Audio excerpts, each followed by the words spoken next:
You guys saw that too, right? Ava Carter stood motionless in the middle of the hallway, the flickering LED lantern casting long shadows on the cracked tile floor. Her voice echoed slightly through the rotting remains of Greystone Asylum. The live stream chat was exploding. Lines of text flew past on her screen faster than she could read. There's a man behind you. He's staring at the camera. OMFG, Ava, look! She turned sharply, heart pounding. Nothing. Just the same long, decaying corridor stretching into blackness. The smell of mildew and bleach burned her nose. A broken wheelchair rested against the wall, its wheels slowly turning without reason. Wind? No. The air was dead still. Riley, she called out, her voice tight. The cameraman adjusted the thermal scanner. Checking the feed now. No one's there. Playback's clean. Then why is the chat freaking out? Ava asked, stepping backward toward him. Her boots crunched on shattered glass. Cole, their third team member, and proud skeptic, snorted. It's classic mass suggestion. People see what they want to see. But Riley didn't look convinced. There are cold spots, massive ones, like something walked behind you, but I didn't catch it on camera. They did. Ava looked at the screen again. He's right behind you again. Don't move. He's watching. Goosebumps crawled up her arms. 36,000 viewers, and growing fast. Maybe we should pull back, Riley said quietly. Then it happened. A loud metallic slam deep inside the asylum. A door, forceful, final, not caused by wind, not random. The sound rolled down the hallway like thunder. Everyone froze. We are not alone, Ava whispered. And this time she meant it. The silence after the slam was suffocating. Ava held her breath, heart hammering in her ears. Riley lowered the thermal scanner and glanced down the hall. His voice came out hushed, strained. That door came from the east wing. Cole stepped forward, his flashlight sweeping the gloom. So, buildings creak, air pressure, rusted hinges, probably a raccoon. No, Riley muttered. That was deliberate. Ava glanced at the chat. It hadn't stopped. If anything, it had become frantic. The man is gone now. He walked into the wall. Rewind to timestamp 1327. Look behind Ava. Ava tapped her mic. Guys, we're headed toward the east wing. Keep your eyes sharp. If you see anything, clip it and post it in chat. She tried to sound confident, but her hands trembled. They moved cautiously, passing rusted gurneys, peeling walls, and shattered doors. The smell was worse now. Decay, urine, and something faintly sweet like old blood. A patient record fluttered underfoot. K. Morris, acute psychosis, aggression toward staff. Riley stopped. Signals degrading. What do you mean? Ava asked. I mean, we're still live, but there's interference. Glitches, like the Asylum is pushing back. Cole scoffed, but didn't laugh. The atmosphere was too heavy. His flashlight flickered once, then steadied. As they turned the corner, they reached the entrance to the east wing. The metal doors stood wide open, though rust stains suggested they hadn't moved in years. Riley scanned the threshold. Cold. Really cold. Ava lifted her camera. We're entering now. Stay with us. The chat flooded again. Wait. Where's Riley? He's gone. I swear he was right behind you. Who is that man behind Cole? Ava spun around. Riley was gone. Only silence answered.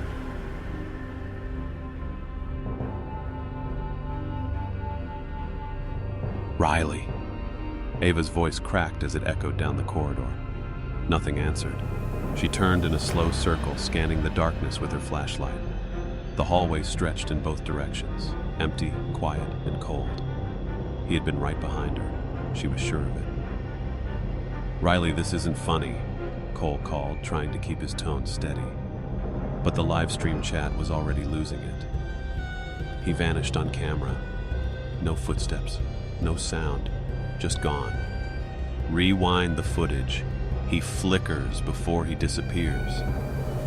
Ava's heart thudded in her chest. She moved toward the spot where Riley had last stood. Nothing unusual, no blood, no sign of struggle, just a scuffed floor and cold air pressing in all around. She reached for her earpiece. Riley, do you copy? Say something. Static hissed through her mic, then a voice, barely audible. Ava. She froze. Riley? Not alone. Say that again. But the static swallowed his voice completely. Cole grabbed her arm. We need to leave. Now. This isn't part of the show anymore. No, Ava said, pulling away. We have to find him. The chat exploded again. There's something in the doorway behind you. Tall, no face, watching. Ava, run in. Ava spun, camera raised. Her light landed on the open door to the east wing. For a moment, she thought she saw movement.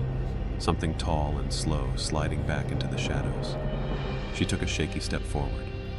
Cole cursed. You've lost your mind. Maybe, she whispered, but we're already in too deep.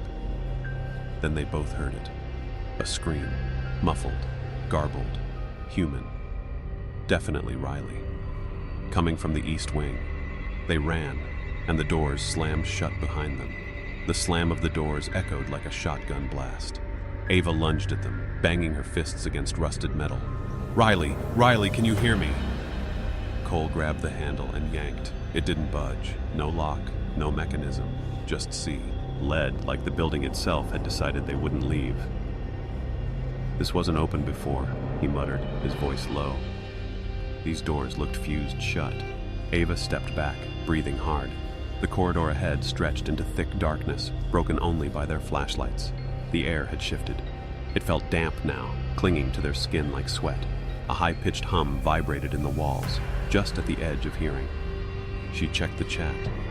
Still live. Still thousands watching. Something moved behind you. There's a face in the wall. What's wrong with the floor? Ava aimed the camera downward. The floor tiles were warped, curved unnaturally, almost like something had pushed up from underneath. Faint scratch marks ran across them, as if fingernails had scraped desperately at the grout. Cole kept scanning the corridor. This place, it's not just haunted, it's shifting. Like a maze, Ava whispered. Like it wants to keep us here. They moved forward slowly. Their footsteps echoed strangely, dull and flat, as if the sound was being swallowed. Suddenly, a light blinked on ahead. A single bulb in an old surgical room flickered to life, revealing rusted tools and a blood-stained operating table. Ava raised the camera. Something moved past the doorway, just a blur. A figure. Then a whisper, so faint it barely registered. Ava. She stepped forward. Cole? Ava's voice echoed in the sterile silence of the surgical room. She spun in a full circle, empty. The only sound was the faint hum of the flickering ceiling light. Her breath fogged in front of her, visible now. The temperature had dropped fast. Too fast. The chat flooded with panic. Cole's gone too. He just blinked out like Riley. Ava, don't turn around. Her hand shook as she raised the camera. Where did you go? She whispered. Come on, guys. This isn't funny anymore. The live stream glitched, just for a moment. A single frame flashed, a still image of Ava standing in the center of the room. But something was behind her, a face, pale, smiling, eyes black like oil pits. The frame vanished, back to live feed. The audience exploded. We saw it! Replay the glitch! The thing behind her, its face! Get out, get out, get out! Ava took one step backward. A sharp click echoed through the room. The surgical lights above flared, then died, plunging everything into black. Her flashlight flickered, then steadied. She turned it toward the operating table. Someone, or something, was lying on it now. It wore Riley's clothes, but the face was smooth. No eyes, no mouth, just stretched skin and dried blood at the seams. She stumbled back, bile rising in her throat. Then, a voice crackled through her earpiece, distorted, metallic. Ava, help me! It wasn't Riley. It wasn't human. Then the camera turned itself, no hands on it, panning toward the dark hallway behind her. Footsteps, slow, wet, getting closer. Ava backed toward the wall. The feed distorted again, static and a low growl rumbling beneath the video. And then the lights cut out completely. Total blackness. Ava stood frozen, heart racing so hard it hurt. The only sound was her ragged breathing and that faint, wet squelch of footsteps coming closer, too close. She raised the flashlight. I'm trembling. Click. Nothing. The beam was dead. She reached for her phone's light, but her hands were slick with sweat and shaking too badly to grip. Her thumb slipped. She cursed under her breath. Then her earpiece crackled again. Still watching. Ava swallowed the scream in her throat. Suddenly, a dim red glow buzzed to life overhead. Emergency backup lighting. Old, battery-powered, barely functioning. It cast the room in a bloody hue, revealing walls smeared with something brown and flaking. Scratched words covered every inch. Don't look at them. They see you first. Faces are a lie. The chat returned. She's not alone. Behind you, left corner. Ava, turn around! She turned. Nothing. Then her camera buzzed on, by itself. The screen lit up, revealing a reflection in the surgical room's broken mirror. Not Ava. A figure in her place. Same build, same clothes, but its face was distorted, stretched downward as if melting, mouth wide and silent. The figure raised a hand in the reflection. Ava did not. Her blood went cold. Behind her, the operating table was empty again. The hallway door. Ava backed into the hallway, the red emergency lights pulsing like a heartbeat. Her ears rang with whispers, soft at first, then rising like a chant, words tangled together, barely audible. She sees. She sees. She sees. She raised the camera. It buzzed again. The lens moved on its own, scanning left to right, then zooming into the shadows beyond her flashlight's reach. Static rippled across the screen, but in the distortion, shapes emerged. Figures, dozens of them, not visible in the hallway itself, only in the feed. The chat went wild. There's a crowd behind her. OMFG, they're watching through the walls. Pause at 1842. Look at their faces! Ava turned around, slowly, but the corridor remained empty. I don't see anything, she whispered. But in the viewfinder, they were still there.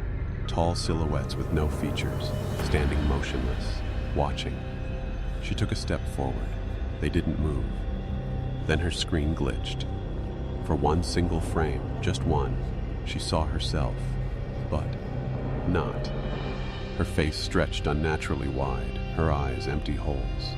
Behind her, Cole dangled from the ceiling like a marionette, arms limp, head tilted at a grotesque angle. Gone. Back to the hallway. She gasped. No, no, no, no. The emergency lights flickered again. The whispers stopped. Silence. Ava turned a corner and froze. The lobby. They were back at the front. The entrance door stood wide open. Except they hadn't been here before. She was sure. She looked at the chat again. She's looping. Guys, she's back at the start. That's impossible. Time is breaking.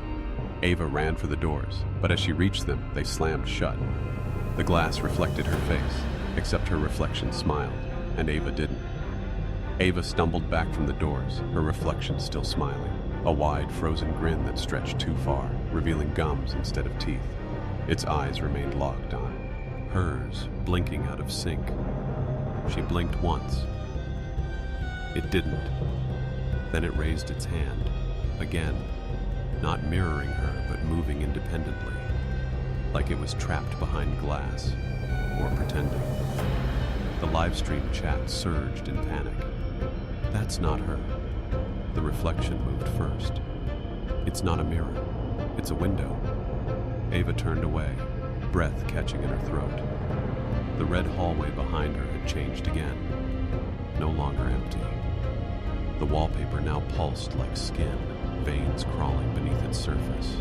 Faint thumps echoed from inside the walls, like fists pounding to get out. She backed away slowly, the hum of unseen machines growing louder.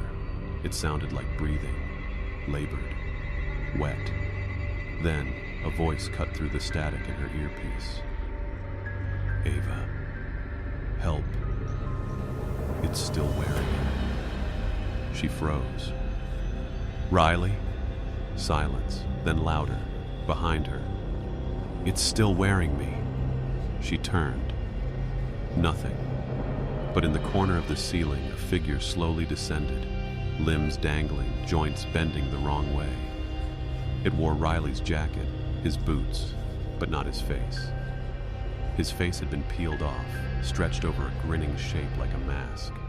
Ava screamed and sprinted down the hall, flashlight beam jittering across grotesque graffiti, symbols carved into the plaster, eyes drawn in ash, warnings like, "Do not film them." The records room was colder than the hall. Ava pulled her knees to her chest, staring at the camera still recording beside her. The live stream continued without interruption, more than 50,000 viewers now, watching every breath, every tremor in her voice. The chat scrolled relentlessly. There's something moving behind the filing cabinets. She's not alone in there. Don't trust the reflections. She raised her flashlight, its beam flickering across rows of rusted file drawers. The labels had long since faded. Mice scurried in the walls. Dust hung in the air like fog. Something about the room felt wrong. Not just haunted, infected. She reached for a nearby drawer and yanked it open. Inside were patient files, yellowed, damp, mold-eaten. But one folder sat pristine, as if placed there recently. Her name was written across the front, Ava Carter. She stared, throat dry, hands trembling. She opened it. Inside, photos of her face taken from the live stream, still shots mid-scream, mid-turn, mid-fear. Her signature from a consent form she'd never signed. A typed paragraph. Subject 12A shows signs of early cognitive breakdown. Fragmenting begins at hour 2. Integration likely. Keep filming. Her blood ran cold. Then, movement. From the far corner of the room came the sound of metal sliding. A drawer opening. Slowly. Ava stood, backing away, flashlight trembling. The camera tilted on its own, toward the open drawer. Inside, a hand. Pale, long-fingered, twitching slightly. Not Riley's. Not human.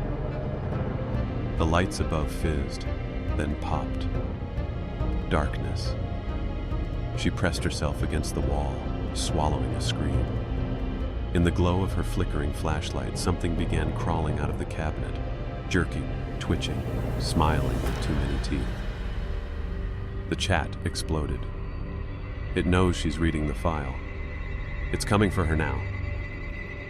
Ava bolted from the records room, the echo of scraping metal and distorted laughter chasing her down the hallway.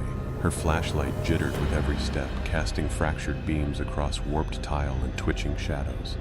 Behind her, the thing that crawled from the drawer shrieked, a sound that wasn't made by lungs. It was static, overlapping voices, and a sharp metallic grind that drilled straight into her skull. She turned a corner blindly, nearly colliding with a wall, then stopped cold. Another camera stood in the middle of the hallway, not theirs. Old, dusty, tripod rusted, recording light blinking, live. She approached it slowly. Beneath it, another file folder lay open, fluttering in the draftless air. Her name again, but now, new handwriting. Subject 12A has become aware. Escalation permitted. Ava's chest tightened. She kicked the folder aside and turned the corner, and screamed. Cole stood there, but not how she remembered. His body was intact, but his face had been rearranged, eyes too far apart, mouth sewn shut with thread made of hair. His head jerked like a broken puppet, eyes glossy and fixed on hers. She staggered backward. Then he moved.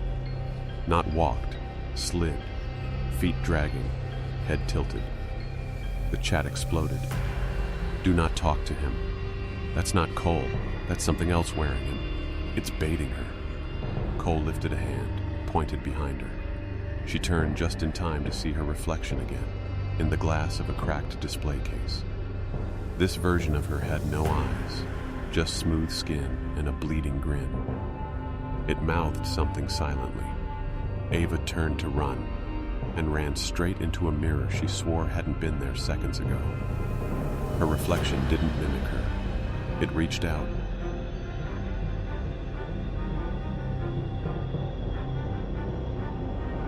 Ava hit the mirror hard enough to bruise, but it didn't shatter. It rippled, like water. Her reflection blinked independently. It smiled wider, revealing rows of blackened teeth like splinters. Then it reached forward, through the glass. Its hand passed the surface like it wasn't solid at all. Cold fingers brushed Ava's cheek. She screamed and stumbled back, falling hard against the floor. The glass stilled. Her reflection stood motionless now, hand pressed to the inside like a prisoner tapping on a window. The camera buzzed again. It had tilted toward her on its own. The live stream showed a different image, not what was in front of her. On screen, the hallway stretched out behind her, but it was full, lined with silent figures. Dozens, standing shoulder to shoulder, their eyes black, their mouths sewn shut. The chat detonated. Why are they all looking at her? They weren't there before. She's in the wrong version of the building. Ava looked back, empty, but on the screen, still crowded. The camera whispered again, mechanical and low. Now recording subject 12A, stage 3, overlap initiated. Something scratched behind the walls, nails or claws, running downward, slowly, like something descending. She grabbed the camera, breathing fast.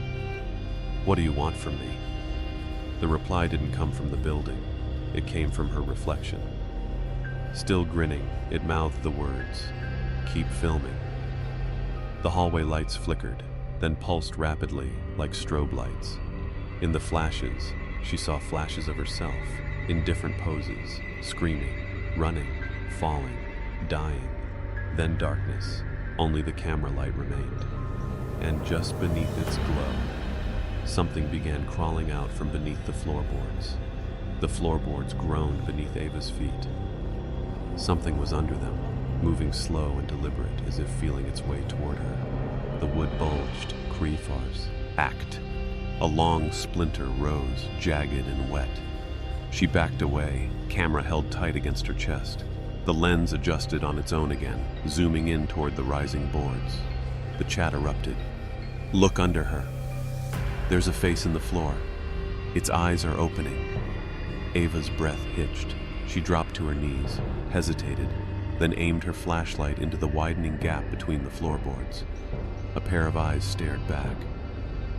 Human-shaped, but wrong.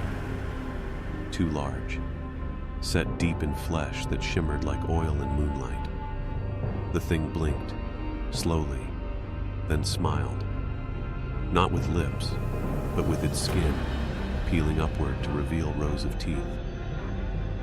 Ava scrambled backward, hands slipping in the dust and blood smeared across the ground. The thing began pulling itself upward. First a head, then arms, thin and impossibly long, bending at wrong angles.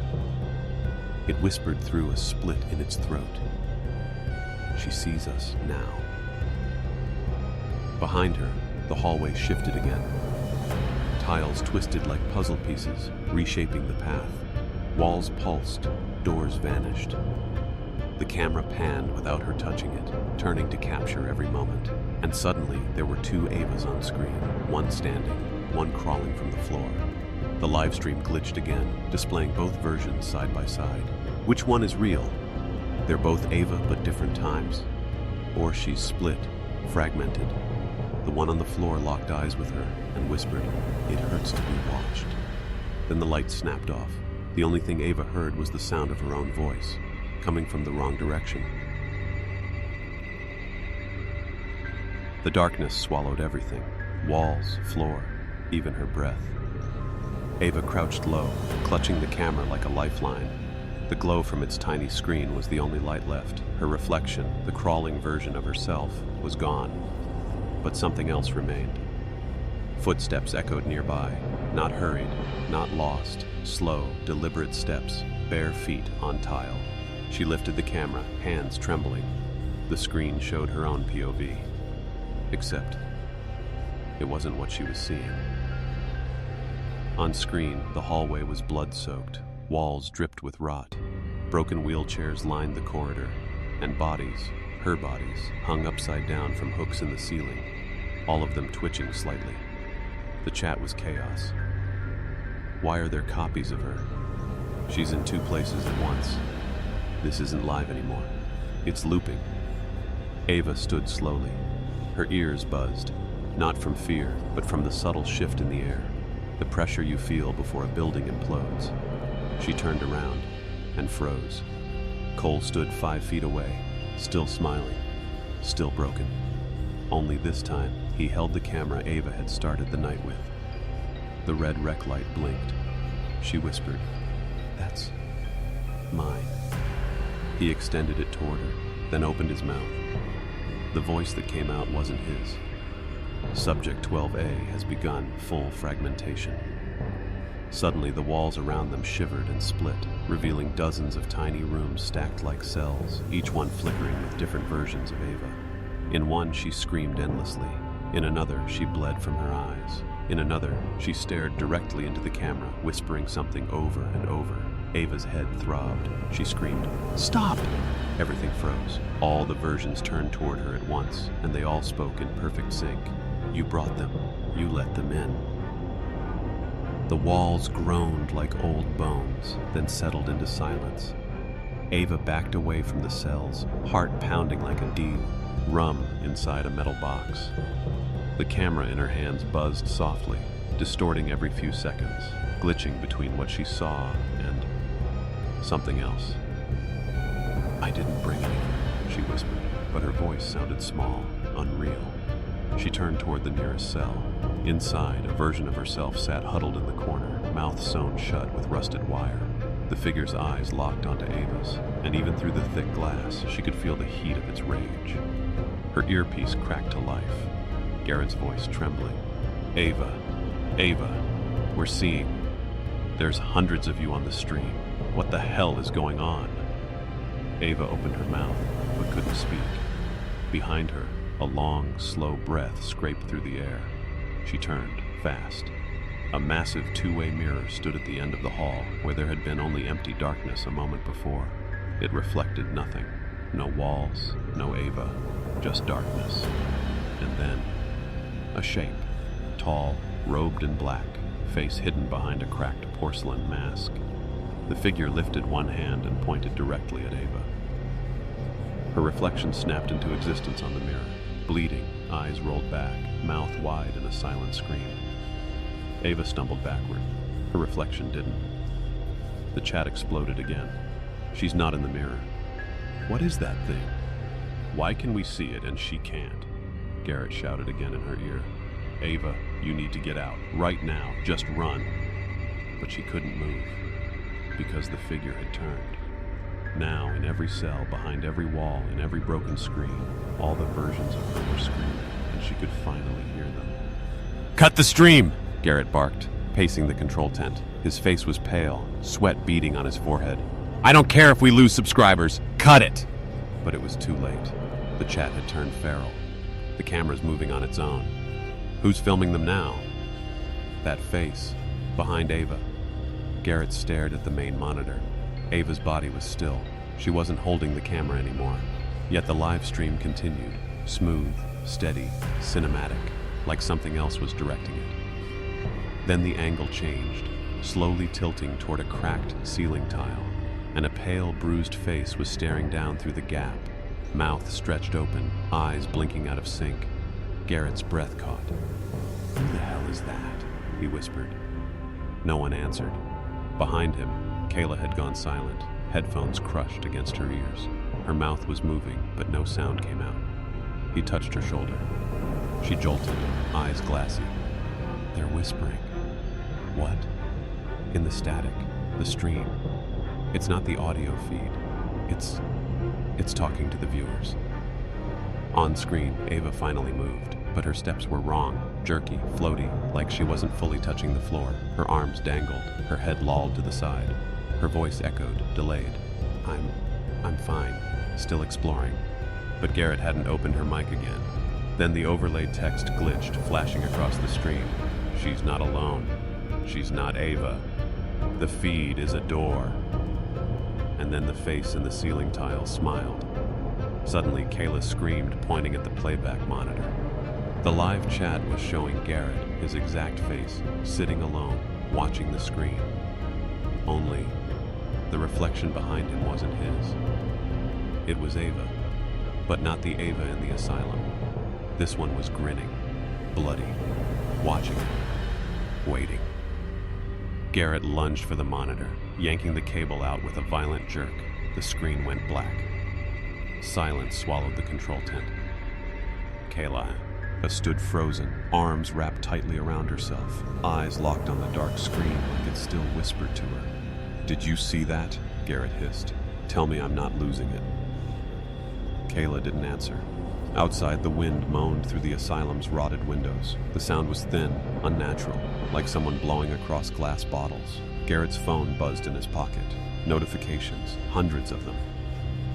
He glanced down. Every thumbnail showed the same thing. His face, staring into the camera, but with black, hollow eyes. And the captions were all wrong. Garrett reveals his true form. Ava's secret is finally out. You can't unsubscribe now. He dropped the phone like it burned. "This isn't some viral glitch," Kayla whispered. "Something's hijacking the feed." They turned toward the asylum, where the last working camera, mounted on the outer wall, was still rolling. The screen flickered back to life on its own. A new perspective. Inside the building, not from their team's cameras. This one moved slowly down a hall, drifting, like it floated just above the ground. The hallway looked different, longer, wrong somehow. No doors, just shadows. Then Ava appeared again, but this time she was facing the camera, unblinking, mouth slightly open, and something moved beneath her skin, tiny ripples, like something crawling just under the surface. She reached toward the lens and whispered, "Don't look away. If you stop watching, it finds you." The feed cut to black. Kayla backed up, whispering, "Garrett, we're not broadcasting anymore." He turned slowly. The monitors were off. But the voices? They were still whispering. Not from the speakers. From inside the tent.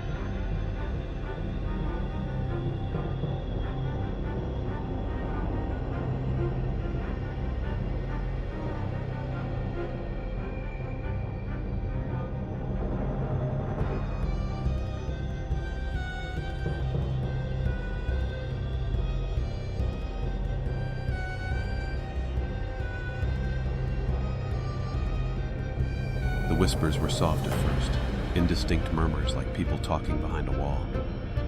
Kayla held her breath. Garrett scanned the shadows of the tent. "It's the wind," he said, though his voice lacked conviction. The tent flaps didn't move, no breeze, no outside air. The whispering grew louder. Garrett grabbed his walkie. "Ava, Mason, respond." Static. Then, "Garrett, behind you." He spun around. No one. Kayla's face had gone pale. "That wasn't Ava's voice," she whispered. Suddenly, the stream came back on by itself, on every screen, every monitor. But now it showed Garrett and Kayla inside the tent. A perfect live shot, except they weren't moving. Their on-screen doubles stared blankly at the camera, completely still, until on-screen Kayla slowly raised a hand and smiled. Garrett stepped forward, waving his arm to test the feed. No reaction. Then Kayla's phone buzzed. A chat window opened. "User. Who are the ones behind them?" She froze. "Garrett," she whispered, holding up the phone. "Look." Behind their on-screen doubles, silhouettes began to emerge. Tall, warped figures that flickered like static. No eyes, no faces, but watching, always watching. The stream chat exploded. "Why can we see them? They're in the stream, not in real life. Wait, they're looking at us now." Garrett's blood ran cold. One by one, viewers were dropping from the stream, not logging off, but vanishing mid-sentence. Their usernames remained, but their comments twisted into garbled nonsense. Rows of slashes, symbols, then C. Garrett slammed the laptop shut. It kept playing. Behind them, a zipper peeled open. Kayla turned slowly. The tent flap hung loose, and something was crawling inside. Kayla screamed as the thing slithered through the flap, its limbs spider-like, elongated, yet boneless. It moved with a disturbing fluidity, joints bending the wrong way, flesh pot, allay and glistening like something long dead, but not decayed. Garrett lunged forward and yanked Kayla backward. They stumbled out of the tent into the cold night. Fog had rolled in, thick, suffocating, almost alive. Their breath plumed in front of them, sharp with the scent of ozone and rot. The tent behind them trembled, the camera still live, still streaming. "What the hell is that thing?" Kayla panted. "I don't know," Garrett replied, but his eyes were wide. It knew we were being watched. They looked at their phones again. The stream was frozen, but the chat still moved. "Don't look at it. It sees names. Stop saying your names. Kayla, run." Kayla's breath caught in her throat. "How do they know my name?" Garrett looked down. His own name was now etched into the dirt beneath his feet, carved with sharp, ragged lines like claws had scratched it in. Beneath it, a second name began forming, Kayla. She stepped back, heart pounding. "It's marking us." They heard footsteps, multiple, slow, echoing down the corridor of the asylum like something ancient and confident had finally found its prey. Garrett grabbed Kayla's hand. "We have to find Mason, now." They turned toward the asylum. The building loomed darker than before, almost unnatural, as if it were swallowing the sky. A low hum vibrated through the air, and somewhere deep inside, a bell rang. One slow chime. The front doors creaked open on their own. The stream chat flickered again. You walked into its story, and it just turned the page.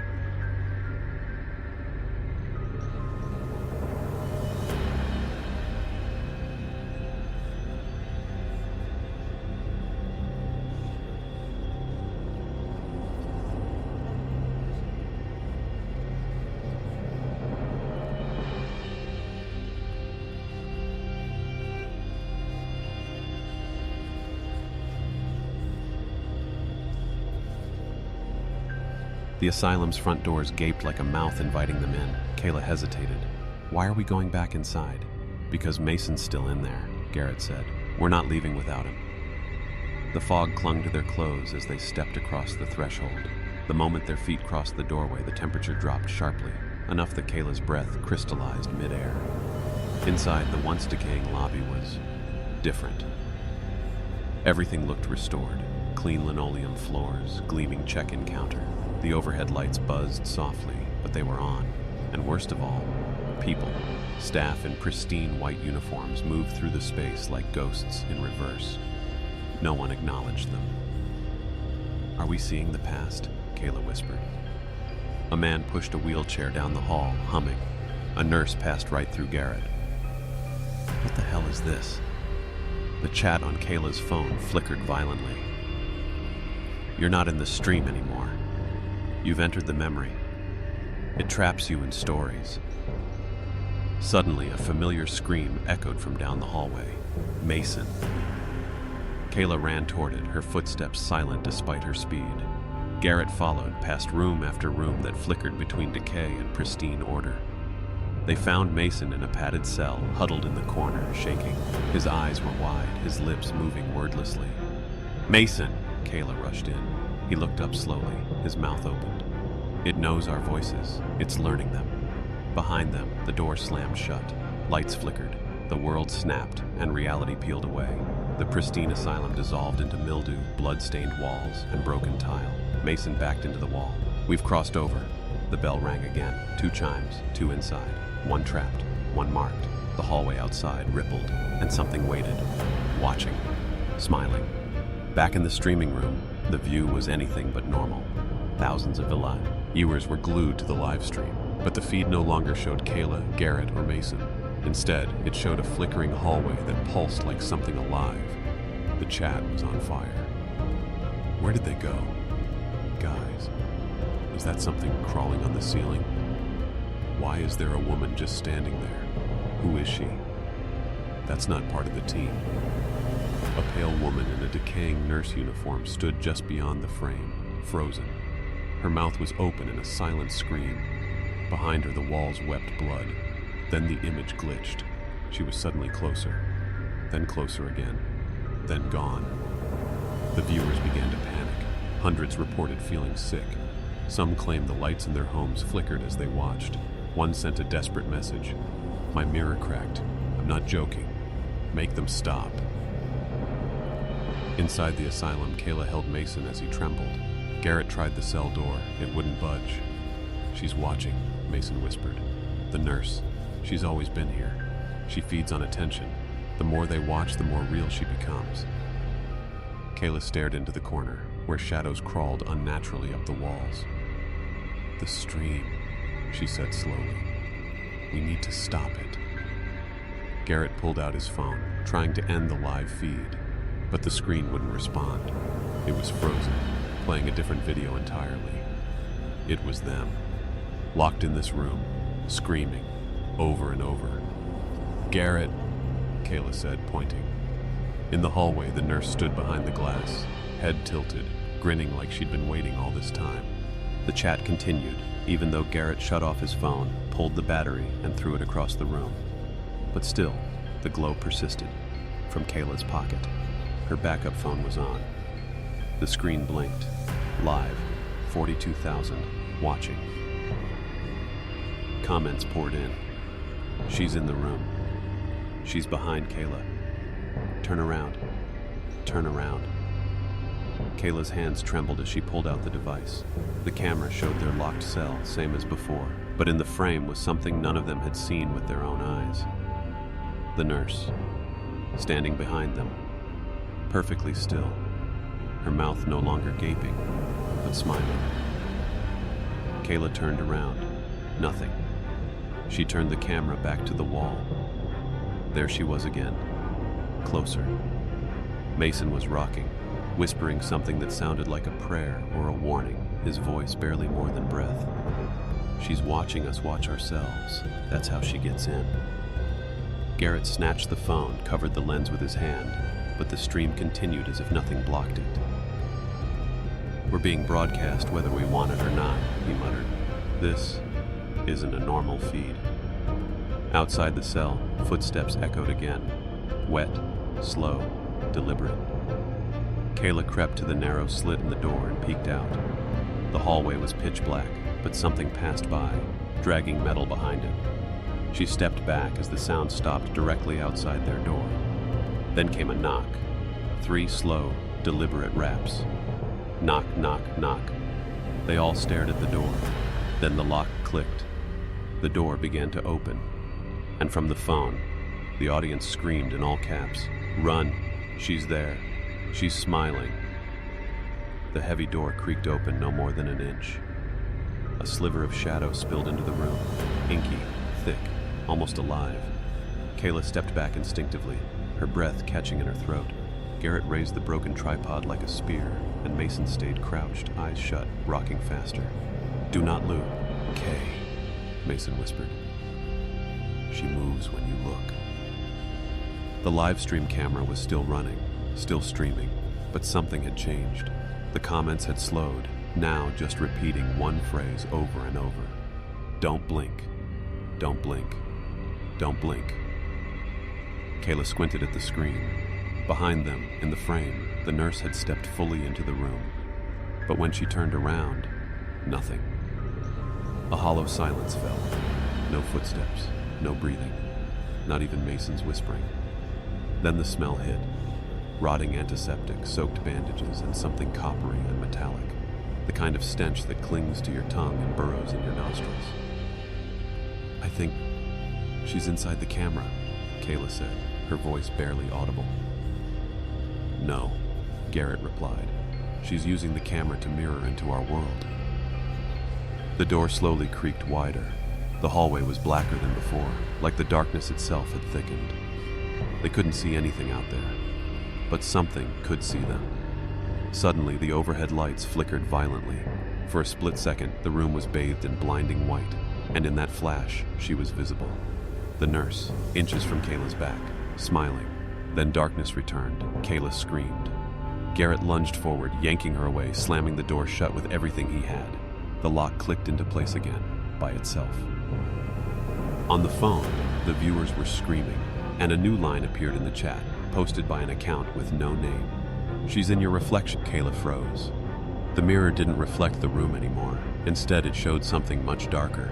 An identical room, but rotted, decayed beyond time. The walls bled rust. Shadows clung like cobwebs. and in the center, a figure stood. It looked like Kayla, same hoodie, same braid, same eyes. But the smile wasn't hers.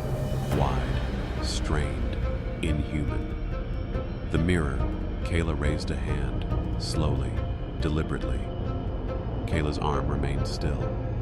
"She's copying you," Mason whispered. "She's becoming you." Garrett grabbed a torn bedsheet and hurled it over the mirror. It hit glass with a hollow, wet sound, as if striking meat. The fabric instantly soaked through, clinging to the frame like skin. "Don't look at it," Garrett muttered. "Just don't." But Kayla couldn't stop. Her reflection wasn't covered, only warped. It twisted through the sheet, still watching. That same smile. And now, the chat erupted. "She's moving when you're not. Look behind you." The mirror moved. Kayla blinked once. In that flicker of darkness, she heard it. Glass creaking, a faint hiss. She turned. The mirror was cracked now. Hairline fractures veining out from the center. Something on the other side was pushing, pressing, testing. "She wants through," Mason said, voice rising. "She doesn't need the asylum. She just needs us." Garrett smashed his fist into the wall, desperate. "We have to cut the stream." Kayla shook her head. "It won't matter. They're watching now. Everyone. The more they see, the more she grows." The mirror cracked louder. From the sheeted shape, a single pale hand began to reach. Not glass, not reflection. Something real. And it curled a finger at Kayla, inviting. The mirror hand slid out, pale and skeletal, its fingers long and clawed. Kayla stumbled back, gasping, as the mirror bulged outward like a balloon filled with thick fluid. The cloth still clung, but it pulsed, now wet with something too dark to be blood. On Mason's tablet, the live stream exploded. "It's coming out!" "She's real. Behind you! Look behind you!" Kayla reached to end the stream, but her phone wouldn't respond. The screen flickered. No buttons, no controls, just the live video feed. Garrett pulled Mason aside. "We should leave. Now." "Too late," Mason said, eyes wide. "It's not just the asylum anymore." He turned the tablet around. In the comments, usernames began to change. "Kayla is watching. Mirror Mason. Garrett is gone." And then came one that stopped Kayla cold. "You're next." She backed away from the mirror, but the walls felt closer, warped. A distant sound echoed through the corridor. Footsteps, but not from outside the room, from within the mirror. Slow, confident. The camera panned on its own, focusing on the covered mirror like it had a will. The chat was now flooding with emojis of eyes. Eyes everywhere. Kayla whispered, "It's using them. The viewers." Garrett looked pale. "How the hell is that possible?" Mason swallowed. "It's not a ghost. It's a parasite. It spreads through attention." Kayla locked eyes with him. "Then we've already lost." The light in the room dimmed. The mirror was fully split now, the cloth shriveling away like burned paper. A dark figure emerged, featureless but grinning with Kayla's teeth, and the comments slowed. Just one remained. "Look at yourself." Kayla turned, too late. A cold hand closed around her wrist. The mirror screamed.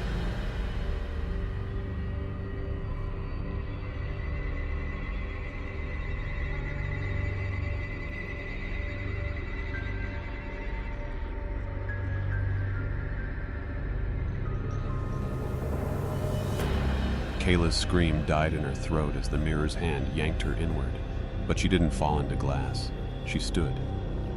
Somehow, she was still in the room, but everything was reversed. The graffiti on the walls read backward, like the flipped image in a mirror, and the air, thick, freezing, humming with low whispers, vibrated through her skull like static.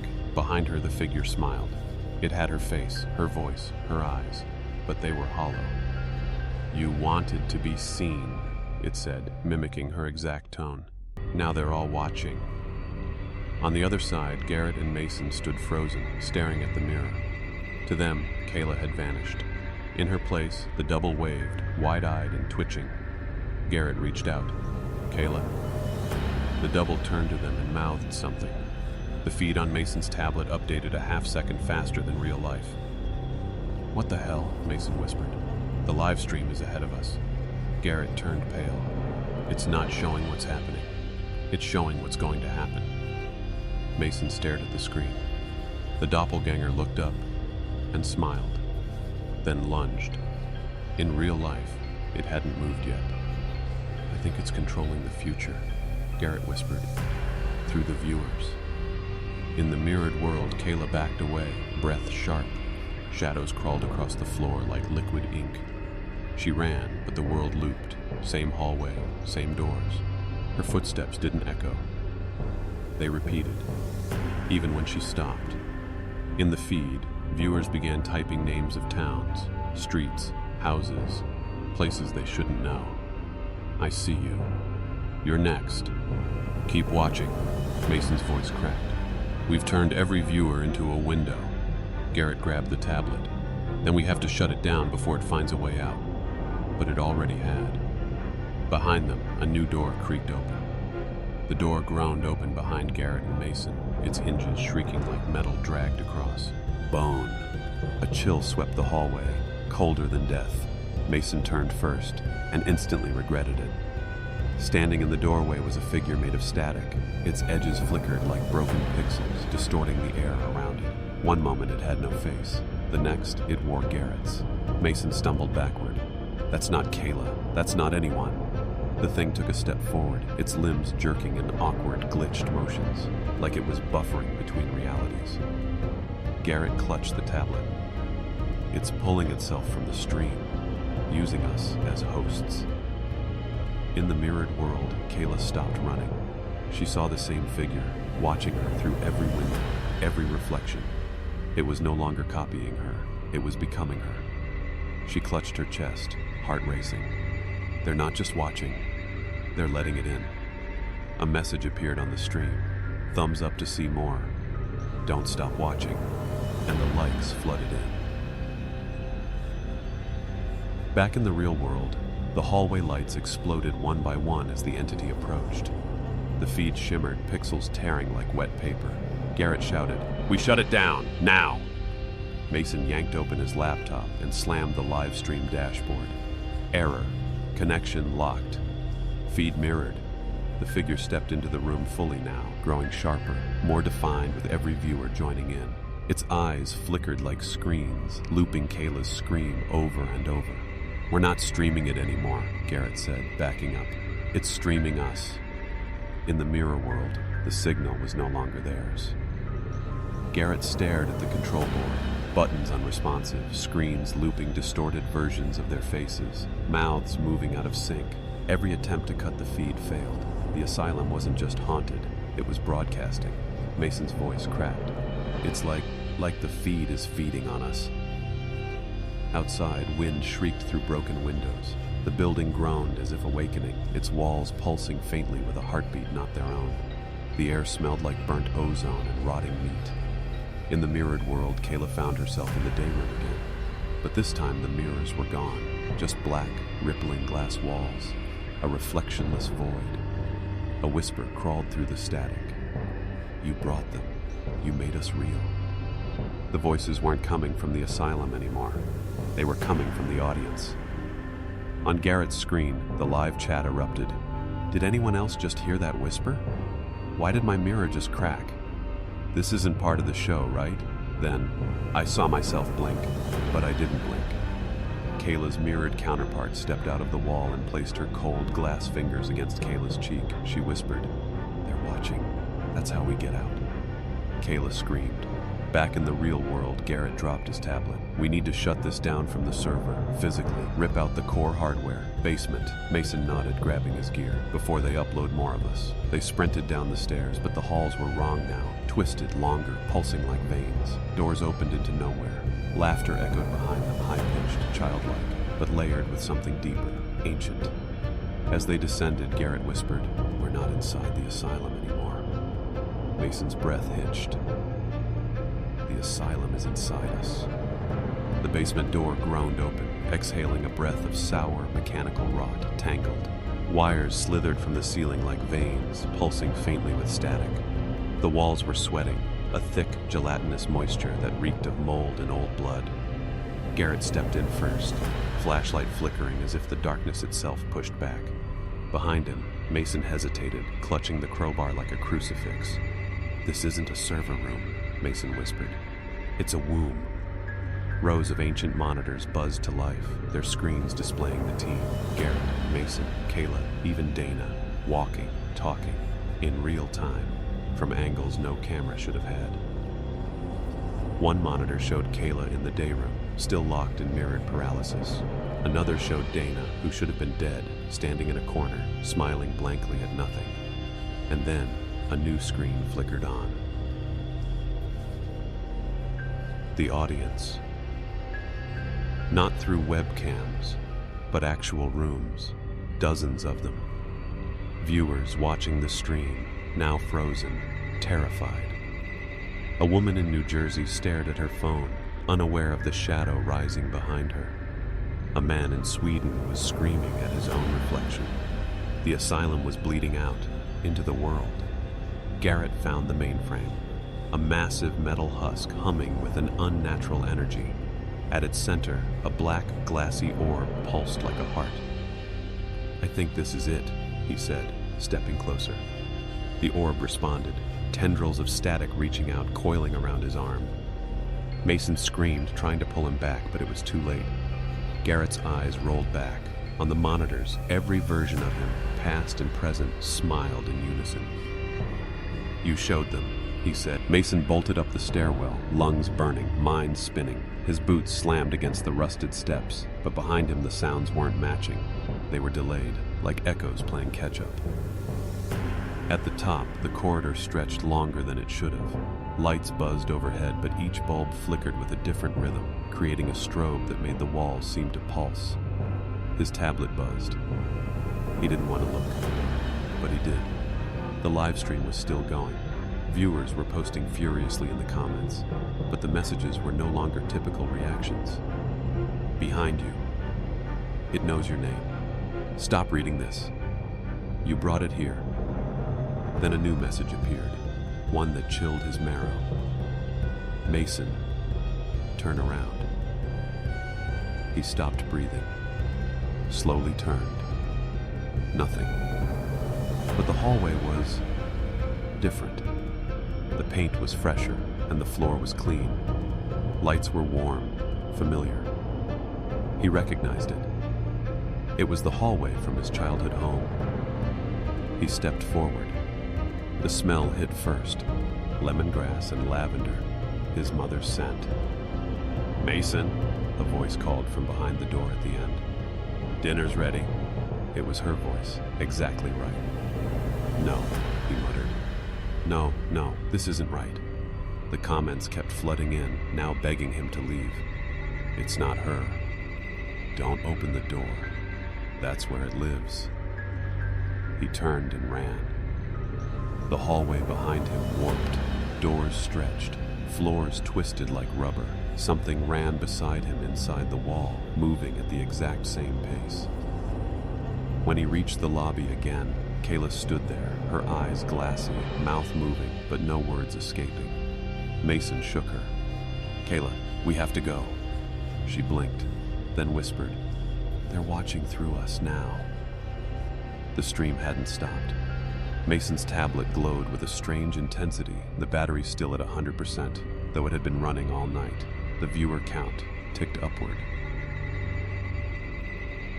12,000, then 15, then 20.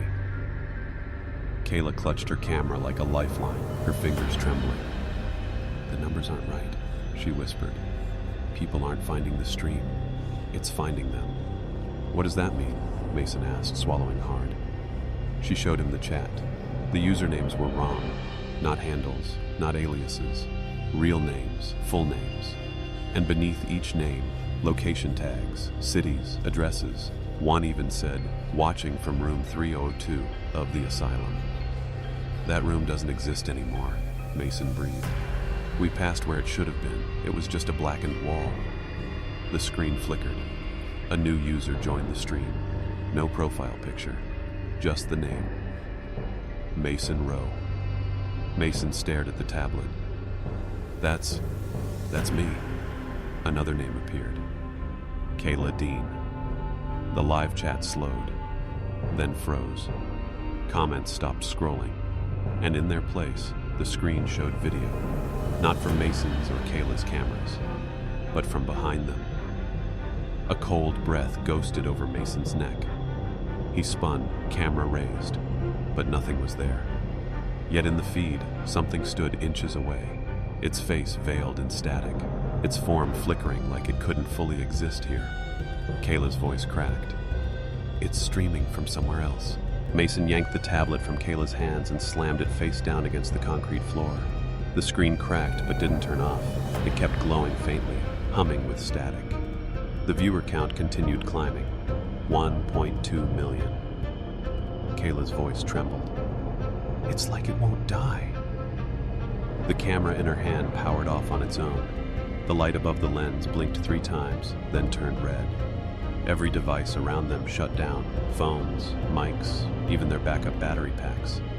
Yet somehow, the live stream kept going. No signal, Mason muttered, checking the receiver. We're offline, but the stream's still active. Which means it's not ours anymore, Kayla said, stepping back. Something else is broadcasting now.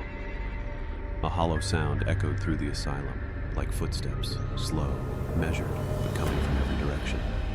They pressed their backs to the peeling wall of a corridor, only dim moonlight spilling in from a shattered window at the end. The air had turned impossibly cold, their breath fogging in front of their lips.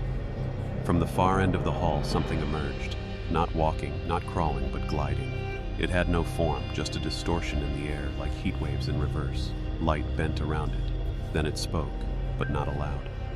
The words were heard inside their heads. You opened the door. Kayla staggered back. Her nose started to bleed. They see you now. Mason grabbed her hand and bolted down the corridor, slamming into a doorway. The handle twisted in his grip, locked. The hallway behind them stretched longer than before, impossibly long. And in the stream, the comments resumed. Only one word kept repeating. Run. The hallway stretched like a nightmare, longer with every blink. Mason kicked at the locked door. It rattled, but held. Behind them, the distortion slid closer, warping reality in its wake. The air shimmered with wrongness. It wasn't just. It moving toward them. It was pulling the world in with it. Kayla, this isn't real. This isn't possible, Mason gasped. Kayla's face was pale, blood trailing from her nose and ears now. It's not the asylum. It's the signal. We tuned in, and it tuned back. They turned and ran. The floor beneath their feet had changed. Tiles warped, cracking like dry bone. The corridor's fluorescent lights flickered to life one by one, humming unnaturally. Each burst of light revealing something new on the walls. Faces, hundreds of them, pressed against the paint, mouths open in silent screams. Mason glanced back. The distortion had taken shape, a tall, skeletal figure wrapped in static, its face a blank screen blinking through lost memories and old screams. The air pulsed with a low-frequency hum. Their eardrums throbbed. Kayla stumbled. Mason caught her just as a door ahead burst open. Inside, a crumbling theater. Rows of old asylum wheelchairs in place of seats. A projector flickered to life on its own. The image it cast wasn't a movie, but the live stream, from a bird's eye view. Of them. Right now. They were being watched by something above, something outside the rules of space and time. Kayla turned slowly toward the screen.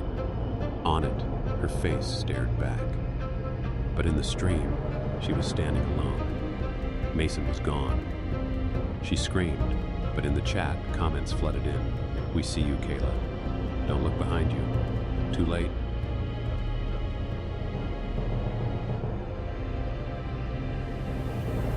Kayla backed away from the projector screen, heart pounding like it was trying to escape her chest. The distorted live stream still played, her image frozen, eyes wide, staring at something behind her. But in the real world, there was nothing. Just darkness and silence. Mason? She whispered. No answer. The comments slowed. She's the last one. Only one left. Then, silence. The stream glitched and paused. A single comment appeared beneath it, different from the others. The username wasn't a name. It was a string of symbols that pulsed and twitched. We're in now. Kayla dropped the camera. The lens cracked as it hit the concrete floor, but the feed kept going. Somehow, the broadcast continued, hovering in the air like it was stitched into the room itself. Her phone buzzed in her back pocket. One notification. She pulled it out. It wasn't a call, not a message. A live stream alert. You are live. The camera wasn't showing the theater anymore. It was showing her face in real time, from a perspective that hovered just behind her left shoulder. Kayla spun around, breath caught. No one. But her hair fluttered slightly, like something had brushed past. On screen, the chat reopened. Can she see us? We're so close now. Behind you. The walls rippled. The faces melted. Kayla's reflection, projected on every screen, every piece of glass, began to smile, even though her real face didn't move. No, she whispered. I didn't agree to this. You tuned in. You watched. Now it's your turn. The lights went out. The screen stayed on. The stream continued. One viewer remained, and the number never changed. Kayla screamed into the void, but there was no sound, only the whispering hum of dead static. The live stream camera, still floating in the air like a predator, watched her with a cold, mechanical eye. She turned to flee, but the asylum had hanged. The corridors were endless loops now, each hallway leading back to the same room where her distorted face blinked from the screens. She slammed her fists against a rotting door. It gave way. Inside was a control room, the heart of the broadcast. Dusty consoles flickered with dying green light. Screens lined the walls, each one showing a different version of her, laughing, crying, screaming. One Kayla had no eyes, another held a knife. In the center of the room stood an old desktop. Its monitor glowed with a single prompt. End stream? She didn't hesitate. Click. The lights in the room surged. For a moment, the silence was total. Then came the sound of thousands, millions of viewers gasping. Kayla staggered back. The monitor changed. You can't end what's already begun. The screens around her turned black. Then one by one, faces pressed against them from inside. Hands slapped the glass, leaving smears. Kayla backed away. No, I'm done. This isn't real. Her phone buzzed violently in her hand. You are now offline. Thank you for streaming. Relief washed over her until she looked up. Every screen now showed her room at home. Her desk, her bed, her life, being watched from inside the stream. A single viewer remained, and now it was her. From the screen, her distorted reflection smiled wide. The asylum is silent now. Dust hangs thick in the air, undisturbed. There are no camera crews, no footsteps, no laughter, only the ever-present hum of monitors flickering with static. But the stream is still live. Somewhere across the world, people still tune in. The viewer count holds steady at 1. You. The screen shows the empty asylum halls. Then, slowly, a figure comes into view. Kayla. Or something like her. She walks with a jerky, unnatural gait, head tilted as if listening to something the audience can't hear. Her eyes are hollow, black voids. Her mouth is stitched in a perpetual grin. She pauses, stares directly into the camera. Thank you for watching, she says. Her voice is hollow, distant, like it's coming from a broken speaker underwater. The image glitches. Now she's in a small bedroom, yours. She stands by your desk, hand on your mouse. You didn't move it, you didn't click play. But the stream is live. She tilts her head again, leaning closer to the screen. Her breath fogs the inside of your monitor. You smell it, mildew and decay, like the asylum's rotting walls. The screen flickers to black. Then a single message appears. You're the show now. Your webcam light turns on. You didn't touch anything. Behind you, faint footsteps echo. You spin around. No one's there. The light remains on. On the screen, your face appears. Behind you, another. The audience count begins to climb. 74, 201, 5, 103. They were all watching. But you can't turn it off. You can't log out. You are part of the stream now.